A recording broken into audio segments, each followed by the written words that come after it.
సైనికుడు తన రైఫిల్ను చేతిలోకి తీసుకున్నాడు. అదే సమయంలో చనిపోయినట్లు నటిస్తున్న వ్యక్తికి ఒక్కసారిగా స్పృహ వచ్చింది. అతను వెంటనే సైనికుడిపై దూకి అతన్ని ఈడ్చుకుంటూ ఎలివేటర్ వైపు తోసేశాడు. కానీ ఆ టాయ్ సైనికుడు అసాధారణంగా చాలా బలంగా ఉన్నాడు. మూసుకుపోతున్న ఎలివేటర్ తలుపులను బలవంతంగా ఆపడానికి ప్రయత్నించాడు. కొంతసేపు ఇద్దరి మధ్య భయంకరమైన పోరాటం సాగింది. చివరికి ఎలివేటర్ తలుపులు సైనికుడి తలను నుజ్జునుజ్జు చేశాయి. టాయ్ సైనికుల నాయకుడిని చంపిన తర్వాత కూడా ప్రమాదం ఇంకా ముగియలేదని ఆ వ్యక్తికి అర్థమైంది.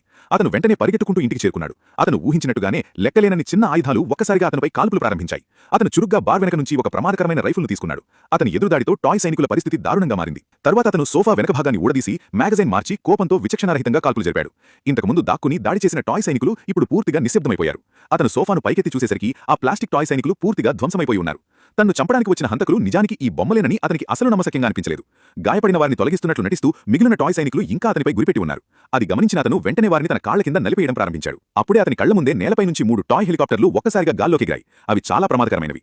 వాటి నుంచి ప్రయోగించిన క్షిపణులు చుట్టూ ఉన్న ప్రతిదాన్ని ధ్వంసం చేశాయి. పైలట్, మెషిన్ గన్ నడిపే సైనికుడు అద్భుతమైన సమన్వయంతో దాడి చేస్తున్నారు. చివరికి ఆ వ్యక్తి ఓటమిని అంగీకరించి అక్కడి నుంచి పారిపోవాల్సి వచ్చింది. అతను బాత్రూంలోకి వెళ్లి దాక్కుని తన గాయాలకు త్వరగా కట్టుకట్టుకోవడం ప్రారంభించాడు. కానీ బాత్రూమ్ తలుపు కూడా టాయ్ సైనికుల దాడిని అడ్డుకోలేకపోయింది. ఒక్కసారిగా ఒక రాకెట్ తలుపును ఢీకొట్టింది. వెంటనే ఒక టాయ్ హెలికాప్టర్ రంధ్రం గుండా లోపలికి దూసుకువచ్చింది.